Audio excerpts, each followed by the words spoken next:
BA first इयरच्या मुलांचं अभिनंदन. आज आपण केशवसुतांच्या 2 कवितेचा विचार आपण करणार आहोत. एक तुतारी आणि त्याचबरोबर प्रीती या 2 कवितांचा आज विचार करायचा आहे. प्रीती कविता फार दीर्घ आणि मोठी आहे आणि तुतारी दीर्घ आणि मोठी आहे आणि प्रीती मात्र ही लहान छोटी एक कविता आहे. तर त्यामध्ये प्रारंभी आपण तुतारी या कवितेचा विचार करू आणि त्याच्यानंतर मग प्रीती या कवितेचा विचार आपल्याला करायचा आहे. कवितेचं नाव आहे तुतारी. तुतारी कुठल्याही शुभ कार्यामध्ये पूर्वी वाजवली जात असे, परंतु कुठलंही वाद्य असो, तुतारी असो, डंका असो, बासरी असो किंवा अन्य वाद्य असो, हे केव्हा वाजवावे? केशवसूत या समाजाचं प्रबोधन करत असताना हा समाज अज्ञानामध्ये आहे.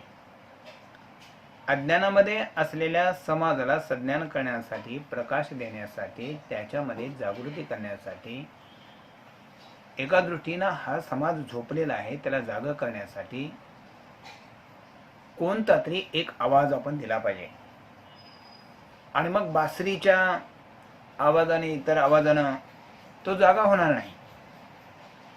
आणि म्हणून एक तुतारी मला कुणीतरी आणून द्या आणि मग मी ती तुतारी मोठ्यानं वाजवेन आणि या झोपलेल्या समाजाला, अज्ञान असणाऱ्या समाजाला, अनाडी असणाऱ्या समाजाला की मी जागे करेन आणि मी सांगेन. काय सांगेन? की परंपरेनं चालत आलेली जी काही व्यवस्था असेल ती व्यवस्था जर तुमचं शोषण करत असेल आणि तुम्ही जर गाफील राहिलात तर तुमच्या पुढच्याही पिढ्यांचं शोषण होऊ शकतं. आणि ते जर व्हायचं नसेल तर मग आज तुम्ही या ठिकाणी जागृत झालं पाहिजे.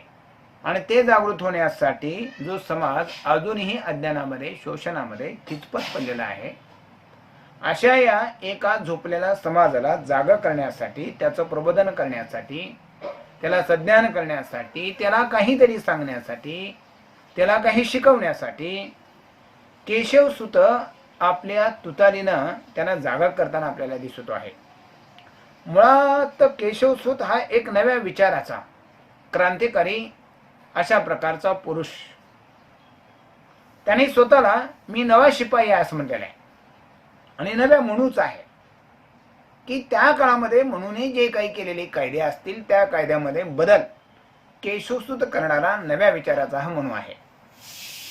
एवढाच त्याचा अर्थ आपल्याला घ्यायचा आहे. आणि म्हणून मी नव्या विचाराचा असल्या कारणामुळे या जुन्या खुळचट कल्पना ज्या काही असतील, कर्मकांड असतील, पूजा अर्चा, तोतांड जे काही माजवलेला असेल त्याच्यातून जर बाहेर पडायचं असेल तर अशा या झोपलेल्या किंवा अशा पूजा अर्चा, कर्मकांड याच्या जो समाज नादी लागलेला आहे, या समाजाला जागा करण्यासाठी एक तुतारी मला आणून दिली गेली पाहिजे आणि मग मी या समाजाला जागे करेन. मी तर म्हणे तुतारी तुम्हीच घ्यायला पाहिजे होती खरं तर. पण ठीक आहे, ही तुतारी क्रांतिकारी विचाराची आहे. समाजामध्ये जागृती घडवून प्रबोधन करणारी ही कविता आहे. मुळामध्ये केशवसूताची कविता ही वैचारिक अंगाने समाजाचं प्रबोधन करण्यासाठीच प्रामुख्याने जन्माला आलेली आपल्याला दिसते. नवा शिपाई असेल, तुतारी असेल, कालच्यापर्यंत बघितलेल्या कविता जर आपण असतील तर हा विचारवंत आहे खऱ्या अर्थानं कवितेमधला.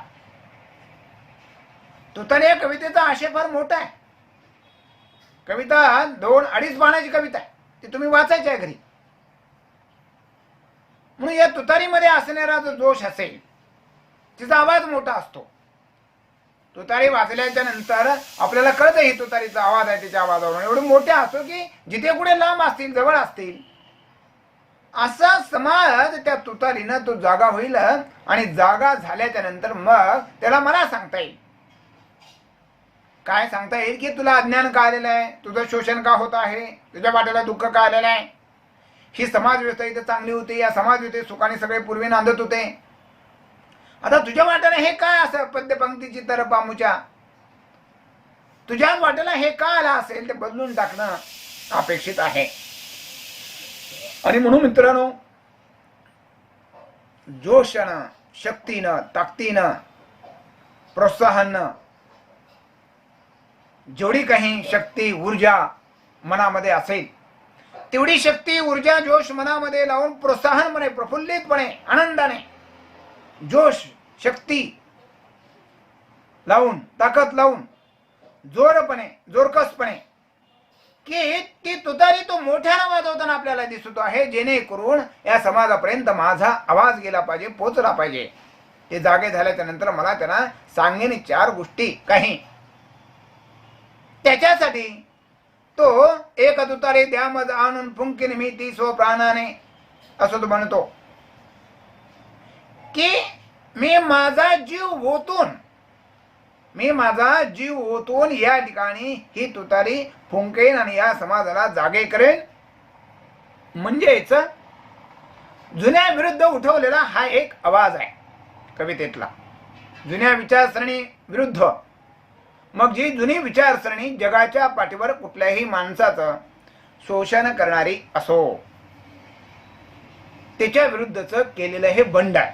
बंड उग विनाकारण कोणाला करावा असं वाटत नाही.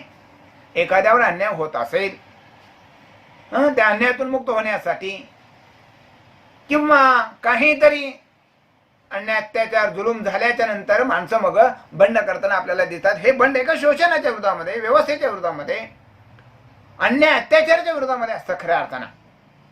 इथं मात्र जुन्या खुळचट ज्या काही संकल्पना आहेत, जुन्या जे काही विचारसरणी आहे, मी काल म्हणल्याप्रमाणे देव, परमेश्वर, धर्म याच्या कर्मकांड याच्या आधारे, पूजा अर्चा याच्या आधारे समाजाचं शोषण करणारा जो काही वर्ग असेल त्या विशिष्ट वर्गाच्या विरोधामध्ये केलेलं, अन्यायाच्या विरोधामध्ये केलेलं, जुन्या विचारसरणीमध्ये केलेलं हे बंड आहे.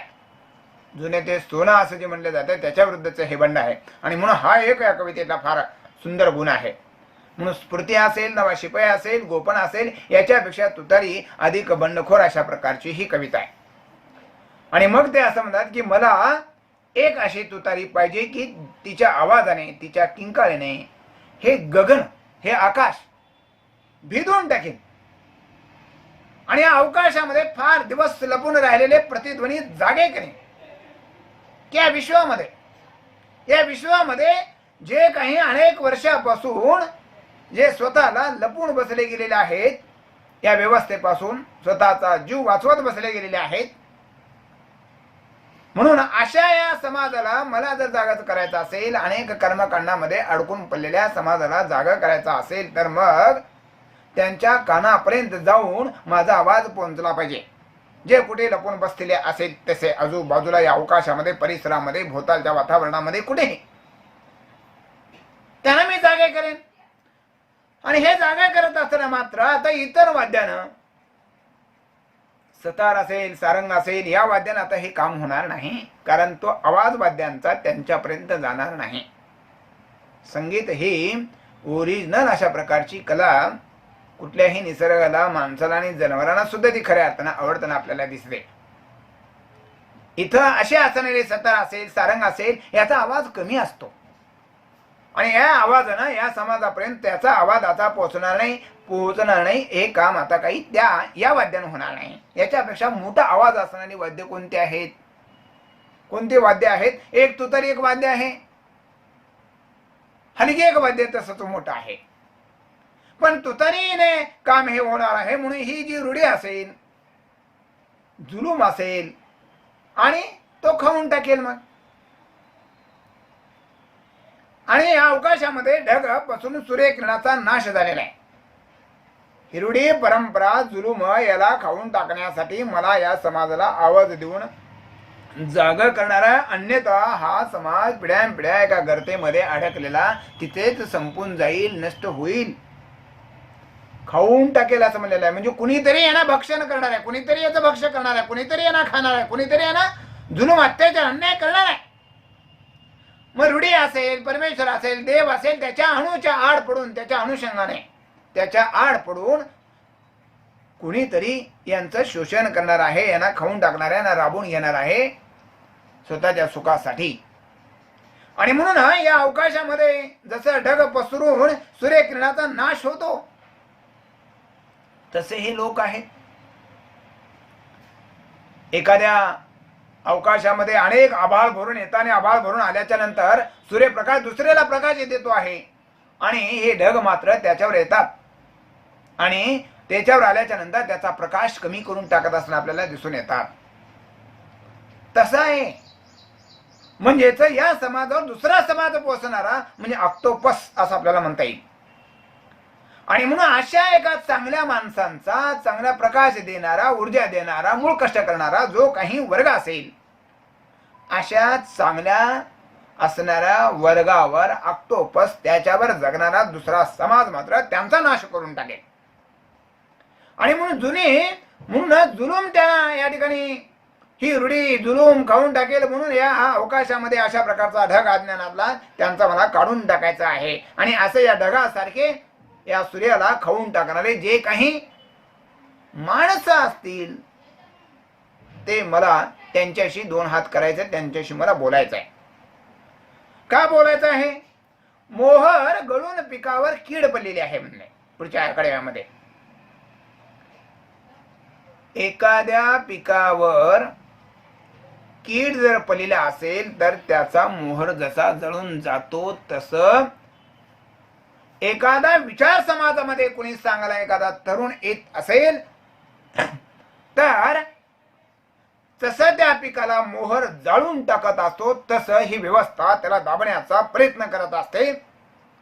ते जर गाफील राहिले तर, ते जर सजंग राहिले तर, ते जर जागृत राहिले तर मग त्या पिकावर कीड पडणार नाही, ते पडू देणार नाही आणि त्याची वाढ झाल्याशिवाय तर राहणार नाही. परंतु हे गाफील झालेले आहेत, हे जग गाफील झालेलं आहे, हा समाज गाफील झालेला आहे. त्याला मला या ठिकाणी जागा करायचा आहे. आणि हे काय म्हणतात? हे थेरडे म्हणतात की जुने तेवढे चांगले. जुनं तेवढं चांगलं आहे. मग जुनं तेवढं चांगलं आहे तर विशेष लोकांचं शोषण का होतं? विशेष समाज सुखी का? देतोस देवा गरीबास कारे. परमेश्वरानं जन्म दिलेला असेल तर त्याला एकीकडे श्रीमंत करतो, एकीकडे गरीब, आणि त्याला मात्र खुग्रास खायला चांगलं अन्न मिळत आहे आणि मला मात्र या ठिकाणी मिळत नाही. आणि ते मग ठेवले आणि ते तशीच राहावे असं आम्ही म्हणावं का? आणि मग हे जुनी माणसं त्या जुन्या विचारसरणीला कवडलेले आहेत आणि म्हणून ते तेवढं चांगलं ना, बाकीचं वाईट आहे असं नाही. काल सुसंगत जे जे वाईट असेल ते ते कविता टाकत असणं आपल्याला दिसले. आकाश जुने तारे ताजे आहेत.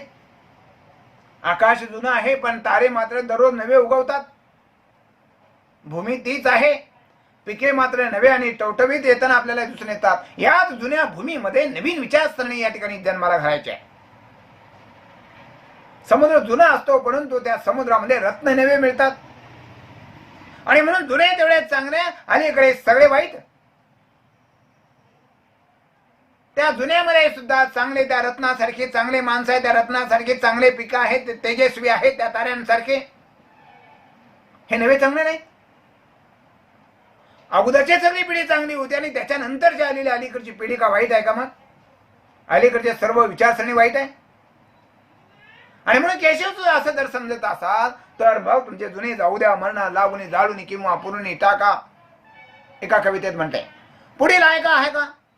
जुने जाऊ द्या, मरणा लागून जाळून किंवा पुरून टाका, पुढील हाका ऐका, ऐका पुढील हाका असं म्हणलेलं आहे. जुना आहे जळून पुरून टाकून नष्ट करून टाका. आणि म्हणून या ठिकाणी त्यांना मरू द्या, त्यांना सोडून द्या, त्यांच्या विचारसरणीला कवटळू नका, त्यांचं ऐकू नका, एका ठिकाणी खुजत आता पडू नका. सावध व्हा, सजंग व्हा, जागे व्हा. आणि जागा झाल्याच्या नंतर पुढील येणारी जे काही हाक असेल, पुढे येणारा जो काही आवाज असेल जे तुम्हाला जागृत करणार असेल, ते तुम्हाला सोबत घेऊन जाणार असेल, त्यांच्या खांद्याला खांदा हा भिडवून चला, त्याच्याबरोबर चला, त्याच्या सोबतच चला, भिडवून चला, सोबत चला, सलगी करा. भिडून म्हणजे अगदी जवळ त्याच्यासोबत जा. आलेला हा काळ विशाल पर्वत, आणि मग हा जो काळ येऊ लागलेला आहे, या काळाला विशाल पर्वत, या विशाल असणाऱ्या पर्वतामध्ये, विशाल अशा सागरामध्ये, पर्वतामध्ये आपण सुंदर अशा प्रकारच्या लेणी करूया, आपले नाव त्याच्यावर करूया. जुनी सगळी विचारसरणीची नावं बाजूला करून त्याच्यावर आम्ही नावं नवीन अशा प्रकारचे कर्तृत्वाचे कोरून टाकूया. विचारवंत माणसाला दगडामध्ये सुंदर शिल्प दिसत असतं, तसं केशव सुताला या अज्ञानी माणसामध्ये चांगला माणूस दिसताना आपल्याला दिसतो. आणि म्हणून त्यावर आपली नावं कोरून टाकू.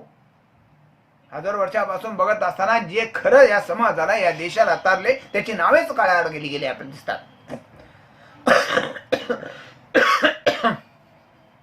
आणि म्हणून पूर्वजांना जे योग्य वाटलं ते त्यांनी केलं.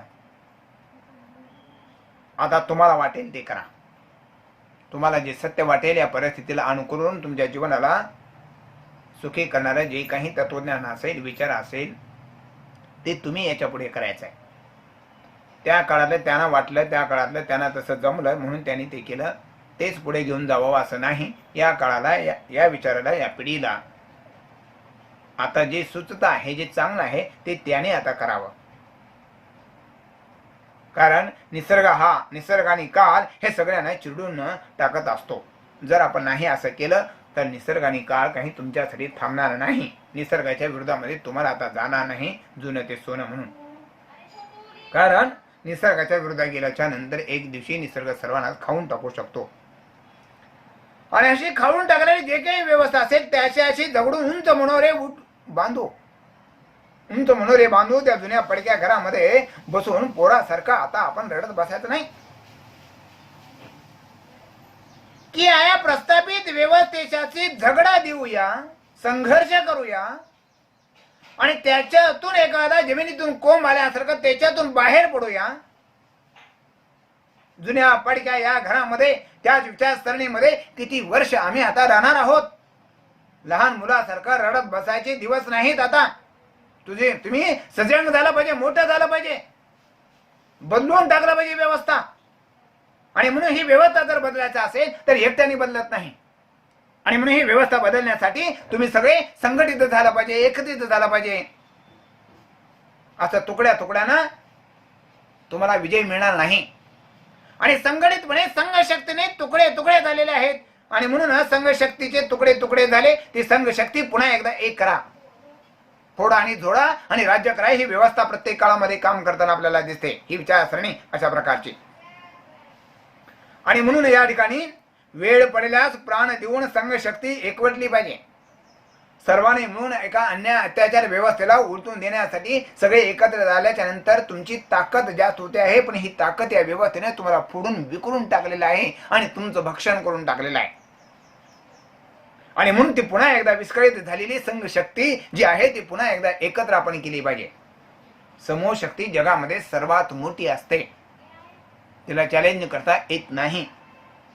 आणि म्हणून वेळ जेव्हा काही गरज पडेल तेव्हा, म्हणजे जशी जशी वेळ येईल, जसं जसं संकट येईल, जशी जशी गरज पडेल तसं तसं तुम्ही एकत्रित आलं पाहिजे. आणि तुमच्यावर होणाऱ्या अन्याय अत्याचाराच्या विरोधामध्ये तुम्ही लढायला उभं राहिलं पाहिजे. त्यावेळेला तुम्हाला विजय आल्याशिवाय राहत नाही.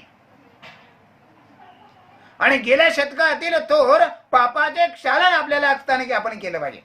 पुढे काय म्हणलेलं आहे की गेल्या शतकातील घोर, की गेल्या शतकामध्ये जे काही पाप आपण केलेलं असेल आता ते नष्ट केलं पाहिजे, संघर्ष करून नष्ट केलं पाहिजे. मग प्रसंगी रक्त सांडण्याची वेळ आली तरी सुद्धा, म्हणजेच समोरचा लढायला उभारलाच असेल तर मग आपल्याला गत्यांतने लढल्याशिवाय. परंतु आता घरात मात्र दान लेकरू होऊन बसायचं नाही. कारण सगळं संपत येत असेल, नामशेष होण्याची जर वेळ आली असेल तर कुठेवर बसायचं आहे. मीच जर संपून जात असेल तर मग समोरच्याला घेऊन काय करायचं आहे. सर्व संपून जात असेल, नामशेष होण्याची वेळ आली असेल तर मग तुम्हाला लढा दिला पाहिजे, निकरीचा लढा दिला पाहिजे असं म्हणलेलं आहे.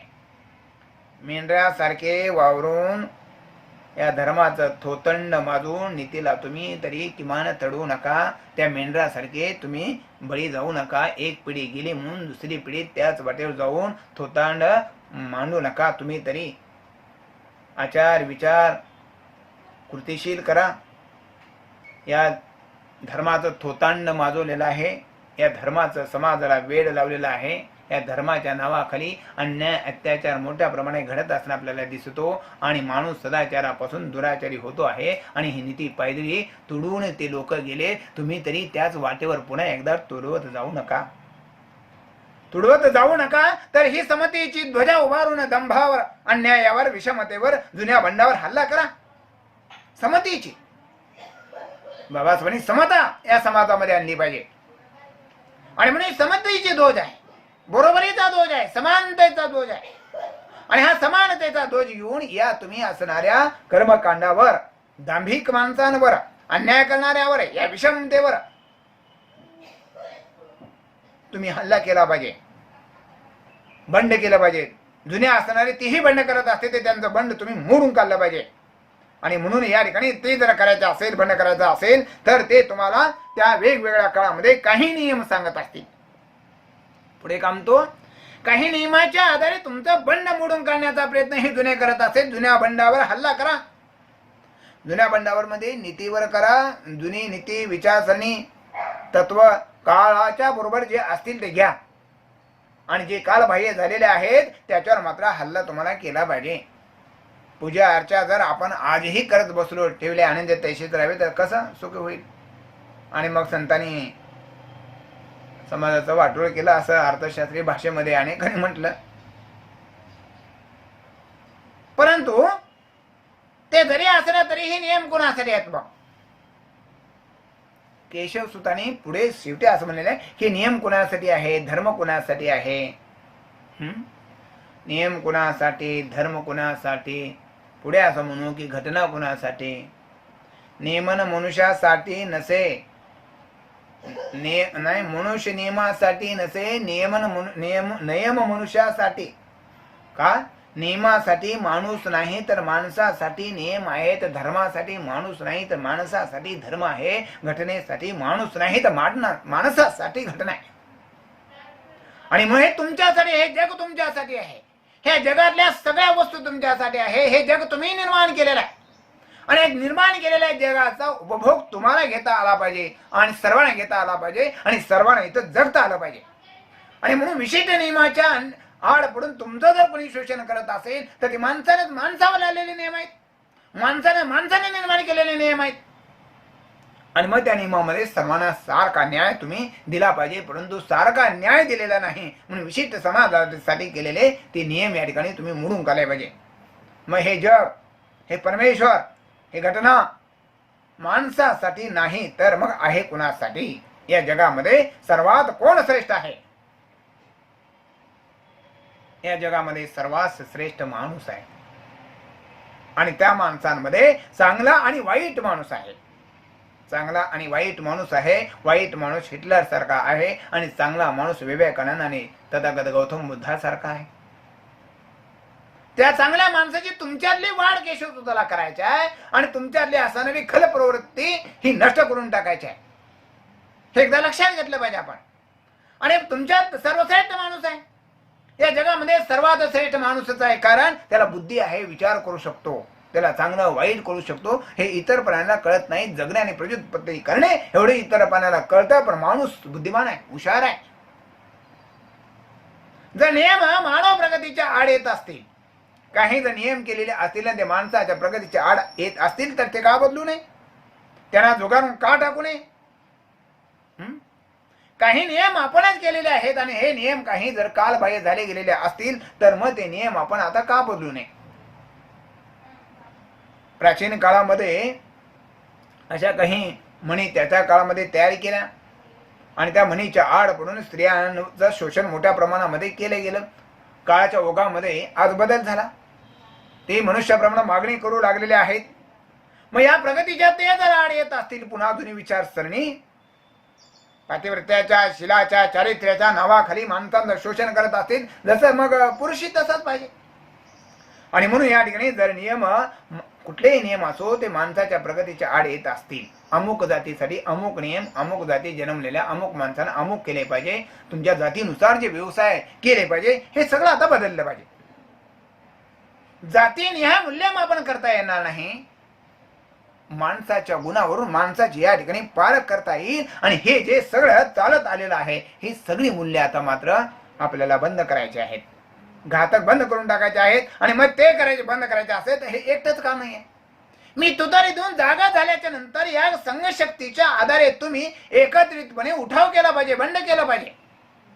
आणि उठाव करून बंड करून हर हर महादेव, काय विद्यार्थी मित्रांनो, काय हर हर महादेव असं म्हणत तुम्ही पुढे गेलं पाहिजे, संघटितपणे पुढे गेलं पाहिजे, आवाज दिला पाहिजे. कुठला तरी एखादा चांगलं काम करण्यासाठी आपण आवाज दिला पाहिजे, संघटित झाला पाहिजे. समोरच्याला आपला आवाज किती मोठा आहे कळलं पाहिजे. आणि हे आता आपल्या आवडणार नाही. ही ताकद शक्ती संघ शक्तीची आपण दाखवली पाहिजे. आणि मग या संघ शक्तीच्या जोरावर देव दानवा निरे निर्मेले हे मग लोकांकडू द्या.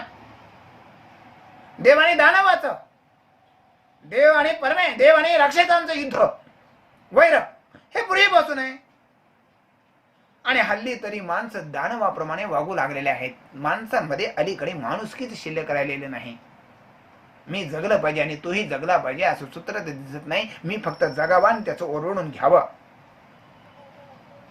जसं देवदानवाचं पूर्वीपासून वैर चालत आलेलं आहे, ते वैरत्व अलीकडच्या माणसांमध्ये जास्त वाढलेलं आहे. आणि दानवाचीच वृत्ती वाढू लागलेली आहे.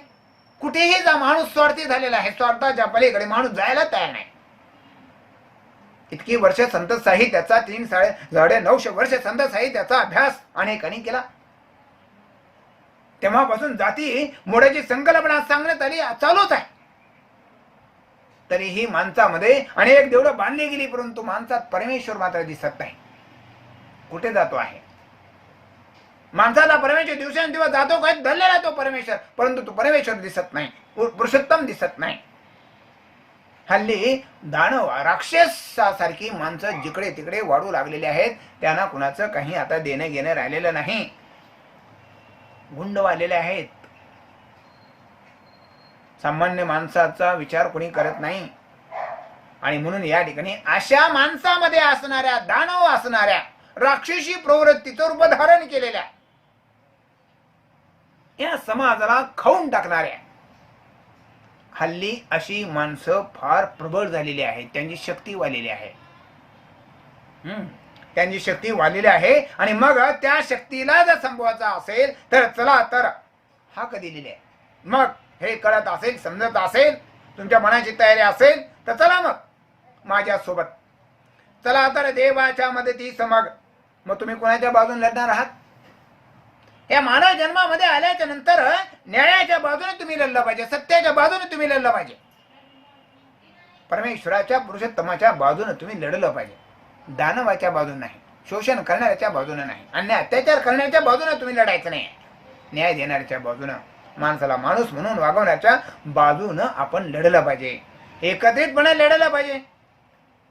आणि म्हणून या ठिकाणी त्या दिलेल्या एका टिपेमध्ये दिलेल्या श्लोकापैकी 3-4 चांगले श्लोक या ठिकाणी आपल्याला दुसरी ते नरेच केला की ते हे नराशा नराशी मोजून हाणाव्या पायी जरा. आणि मग माणसाचं शोषण करणारा राक्षसी माणूस ज्या माणसांमध्ये असेल अशा माणसाला आता आपण संपवलं पाहिजे, त्याला बंड करून त्याला मारलं पाहिजे. त्याला संपल्याशिवाय तुम्हाला सुखाचे काही दिवस येणार नाही. इतकी बंडखोर जोरदार कविता मला तर दुसरी दिसत नाही. काय या कवितेमध्ये एक जोश आहे, एक शक्ती आहे, एक ताकद आहे, एक ताकद आहे. मराठी कवितेतील जोर शक्ती इथं कळून चुकते आहे. केशवसूत एक बंडखोर क्रांतिकारक कवी आहे. कवी आणि कविता याचा बंडखोरपणा आपल्याला लाजवताना आपल्याला दिसतो. हा क्रांतिकारक आहे. अन्याय अत्याचाराची प्रस्थापित व्यवस्था, जुनी व्यवस्था, जुनी मूल्य मानवाला हानिकारक ठरत असेल, ते मानवाचं शोषण करत असेल तर ते सर्व मूल्य बदलण्याची ही भाषा करतो आहे. परमेश्वराच्या आणि धर्माचे तत्व तिला या ठिकाणी मान्य नाही. एक धर्म गेला, दुसरा धर्म आला, एक परमेश्वर गेला आणि दुसरी परमेश्वर आला म्हणजे फार मोठा बदल झाला आणि समाजामध्ये विकास आणि प्रगती झाली असं नाही. तर तेच तत्व पुन्हा पुन्हा फिरून येताना जर दिसत असेल तर ते तिला मान्य नाही. आणि म्हणून हे जुने जाऊ द्या मरणा लागून जाळून किंवा पुढून पुढीला हाका, की जुने जाऊ द्या मरणा लागून जाळून किंवा पुढून टाका, पुढील हाय का ऐका.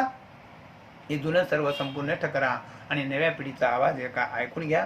समाजातील अज्ञान अन्यायकारी मूल्ये ही कविता नाकारताना आपल्याला दिसते. मराठी कवितेला केशवसुताच्या कवितेने एक दृष्टी दिलेली आहे. जो समाज झोपलेला आहे, अज्ञानामध्ये आहे, हजारो वर्षापासून ज्या समाजाचं शोषण करणार आहे, अशा समाजाला जागा करण्यासाठी एक तुतारी मला कुणीतरी आणून दिली गेली पाहिजे. आणि हे तेजाचे कण, चांगले कण कष्ट करणारे जे कुणी असतील, या जुन्या भूमीमधून नवीन उगवणाऱ्या ताऱ्यांना संपवण्याचा जे कोणी प्रयत्न करत असतील, परमेश्वर धर्म याच्या जुन्या मूल्यांच्या नादाला लागून, तर त्याला मी जागा करणार आहे. तुम्ही ऐका आणि जागे व्हा. आणि जागे झाल्याच्या नंतर तुम्ही मेंढरासारखे बळ न जाता तुम्ही माझ्या सोबत, म्हणजेच संघशक्ती जी तुमची विखुरलेली आहे, त्या संघशक्तीला एकत्रित करा आणि या व्यवस्थेच्या विरोधामध्ये लढत राहा. तर तुमची प्रगती होते. आणि या प्रगतीच्या तुमच्या सुखाच्या आड येणारी जी काही जुनी मूल्य असतील, ते मूल्य तुम्ही आता नष्ट केली पाहिजेत. जे जुने माणसं त्यांना जमलं तसं त्यांनी केलं, आता तुम्हाला तसं करायचं आहे असं काही नाही. मानवाच्या विकासाच्या प्रगतीच्या आड जर येत असेल तर ते मूल्य आपण नष्ट केली पाहिजे. आणि ते मूल्य नष्ट करण्यासाठीच आपण मात्र एकत्रित आलं पाहिजे. आणि म्हणून तुमच्यामध्ये चांगला आणि वाईट माणूस दडलेला आहे. पूर्वीपासून चालत आलेल्या एकाच माणसामध्ये राक्षस आणि एकाच माणसामध्ये देव आणि परमेश्वर आहे. त्या परमेश्वराचा विकास खरं तर तुम्हाला उत्तम पुरुषोत्तमाचा विकास तुम्हाला करायचा आहे. आणि म्हणून या समाजातलं अज्ञान घालून या समाजाला सज्ञान करायचं आहे. तर या समाजातला अन्याय करणारा वर्ग या ठिकाणी मोडून तुम्हाला न्याय द्यायचा आहे. आणि म्हणून ही जुनी मूल्ये ती नाकारते. म्हणून केशवसुताच्या कवितेने मराठी कवितेला नवी दृष्टी दिली, नवे उन्मेष दिले. एक श्रेष्ठ प्रतिभावंत युग प्रवर्तक क्रांतिकारी बंडखोर विचारवंत म्हणून केशवसुताच्या कवितेचं मूल्य अधिक आहे. आणि म्हणून हा केशवसूत एका धर्माचा, एका जातीचा, एका देशाचा नाही, तर तो युग प्रवर्तक आहे. धर्म निरपेक्ष आहे. तो जातीवादी नाही, तो मानवतावादी आहे. मी त्याचा नाही, ते माझे असे ते आणि मी काही वेगळे नाही, एकच आहे. म्हणजे जुने मूल्य नाकारून नवे मूल्य प्रस्थापित करणारी, की ज्या नव्या मूल्यामध्ये कुणीही कुणाचं शोषण करणार नाही. माणसं माणसाला माणूस म्हणून वागवतील, जगतील आणि दुसऱ्याला हे जगू देतील. त्या माणसामध्ये असणारा जो राक्षस दिवसेंदिवस वाढू लागलेला आहे, त्या राक्षसाला संपल्याशिवाय तुमच्या जीवनाचा उद्धार होणार नाही. हेच केशवसुताला तुतारीच्या कवितेमधून या समाजाला जागे करावयाचं आहे. एकच कवितेवर आपण थांबू आणि उद्या त्याला प्रीती या कवितेचा विचार करू. धन्यवाद.